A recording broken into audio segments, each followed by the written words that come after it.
எப்பொழுதும் என்னுடைய முகநூலிலோ அல்லது எனக்கான சோசியல் மீடியா எதுவாக இருந்தாலும் என்னுடைய வாக்காக நான் ஒரு 4 வார்த்தையை போட்டு வச்சிருப்பேன். அதான் என்னுடைய சிக்னேச்சர்.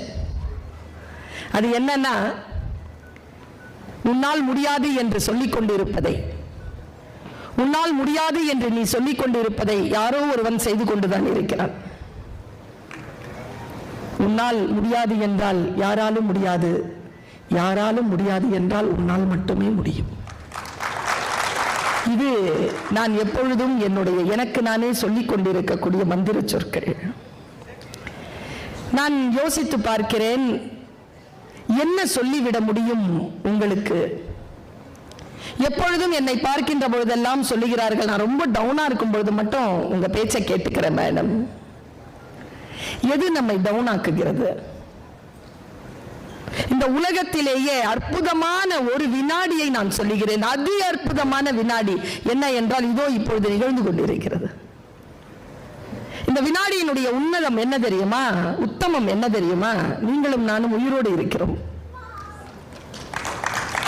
நேற்று இரவு இருந்தவர்கள் இன்றைக்கு காலையில் இல்லை.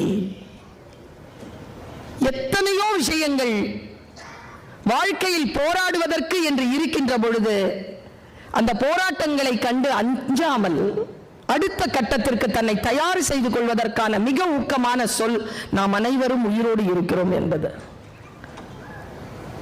ரொம்ப நுட்பமான இன்னொரு விஷயம் சொல்றேன். உயிரோடு இருந்தா வலிக்கும், வலிச்சாதான் உயிரோடு இருக்கிறோம்னு அர்த்தம். உயிரற்ற உடலுக்கு வலிப்பதே இல்லை.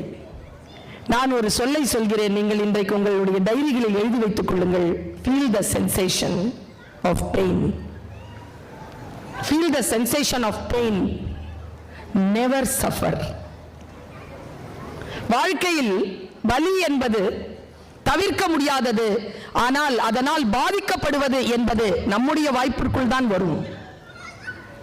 நாம் எப்படி இந்த உலகத்தை சந்திப்பது, இந்த நாளை எப்படி சந்திப்பது என்ற சிந்தனையில் நான் இன்றைய நாள் முழுக்க நான் கழித்திருக்கிறேன். அந்த சிந்தனையின் வெளிச்சமாக எனக்குள் வந்த சில வார்த்தைகளை உங்களுக்காக தந்துவிட்டு நான் இடம் சாரலாம் என்று கருதுகிறேன். என்னுடைய தகப்பனார் ஒரு நல்ல கவிஞர், ரொம்ப சாஃப்டான ஆள். அவர் வெரி சாஃப்ட், நல்ல பாடுவார், நல்ல கவிதை எழுதுவார். எங்க அம்மா பயங்கர டெரர்.